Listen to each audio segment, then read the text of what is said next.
জুলাই শহীদ আবু সাইদের কবর জিয়ারত শেষে তারেক রহমান আবু সাইদের পরিবারের সঙ্গে কথা বলছিলেন। কিছুক্ষণ পর নগরীর কালেক্টরেট ঈদগাহ মাঠে যাবেন তিনি এবং সেখানে বক্তব্য রাখবেন। সেখানকার খবরাখবর আমরা জানবো। সেখানে রয়েছেন এই মুহূর্তে আমাদের সহকর্মী শফিকুল হক। তিনি এই মুহূর্তে সরাসরি যুক্ত হচ্ছেন আমাদের সঙ্গে। শফিকুল হক, একটু জানতে চাই যে জনসমাগম কেমন দেখছেন এবং নেতাকর্মীরা কি বলছেন। নিশ্চয়ই উৎসবের আমেজ বিরাজ করছে সবার মধ্যে, বিস্তারিত জানাবেন।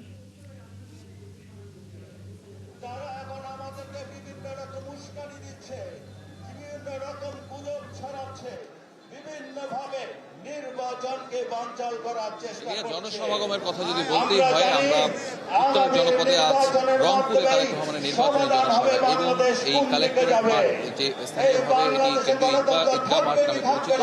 ঈদগাহ মাঠ আমরা যেটি দেখতে পেয়েছি সন্ধ্যার আগেই কিন্তু একেবারে কানায় কানায় পূর্ণ হয়ে গেছে এবং পুরো মাঠ ভর্তি আসলে মানুষ, কারণ রংপুর বিভাগের যে আশপাশের জেলাগুলো রয়েছে সব জেলা থেকেই আজকের এই নির্বাচনী জনসভায় যোগ দিয়েছেন।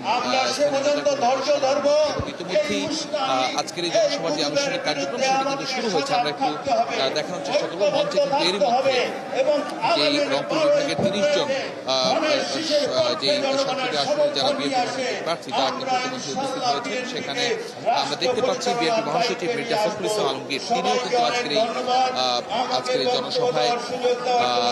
এই জনসভায় একজন দলীয় মহাসচিবের বাইরে একজন বিএনপি মনোনীত প্রার্থী হিসেবে আজকের এই সমাবেশে যোগ দিয়েছেন এবং এখানে একে একে যেই বিএনপি মনোনীত প্রার্থী তারা কিন্তু তাদের বক্তব্যগুলো রাখছেন। তবে তারেক রহমানের যেই এখানে আসার যে খবরে এতক্ষণ আমাদের সহকর্মীরা যেমনটি জানাচ্ছিলেন যে তিনি কিন্তু ইতিমধ্যে আপনারা দেখেছেন যে শহীদ আবু সাইদের কবর জিয়ারত করেছেন এবং সেখানে যেই আবু সাইদের পরিবারের যে সদস্য তাদের সঙ্গেও তারেক রহমান কথা বলেছেন এবং তার পরবর্তীতে তিনি এখানে রওনা করবেন। এখান থেকে দূরত্ব খুব একটা বেশি না হলেও আমরা গত কয়েকদিনের অভিজ্ঞতা কথা যদি আমরা বলি তাহলে ধরে নিতেই হচ্ছে যে এখানে আসতে তার বেশ সময় লেগে যেতে পারে এবং সেই সময় আসলে কতক্ষণে শেষ হবে সেটি এই মুহূর্তে বলা মুশকিল। তবে হয়তো খুব বেশি সময় লাগার কথা নয়। তবে এখানে আগত যেই সাধারণ মানুষ, সাধারণ ভোটার সহ যেই তৃণমূলের প্রান্তিক যেই নেতাকর্মী যারা রয়েছেন তাদের কিন্তু প্রত্যাশার জায়গাটা অনেক। কারণ আপনি জানেন যে রংপুরের সহ এই উত্তরের জনপদের যেই মূল যে সমস্যাটি, এই তিস্তা মহাপরিকল্পনা, তিস্তা বাঁধের যে বিষয়গুলো, সেই বিষয়গুলো নিয়ে আসলে তারা মুখিয়ে আছেন। তারা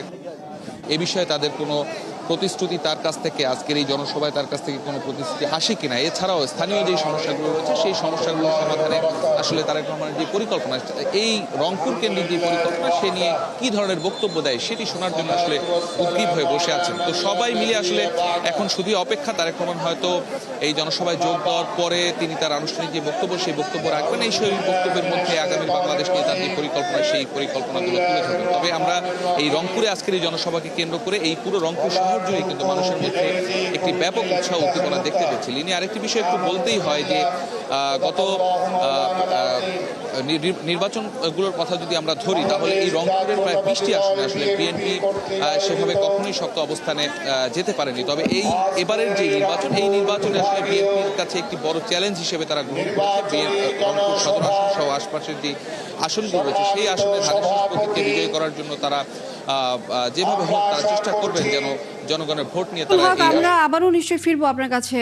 তারেক রহমান যখন বক্তব্য শুরু করবেন আমরা আবারও যুক্ত হব আপনার সঙ্গে। ধন্যবাদ আপনাকে আমাদের সাথে যুক্ত হবার জন্য। দর্শক, কিছুক্ষণ পর কালেক্টরেট ঈদগাহ মাঠে জনসভায় বক্তব্য রাখবেন বিএনপি চেয়ারম্যান তারেক রহমান। আমরা সেখানে যুক্ত হব পরবর্তীতে।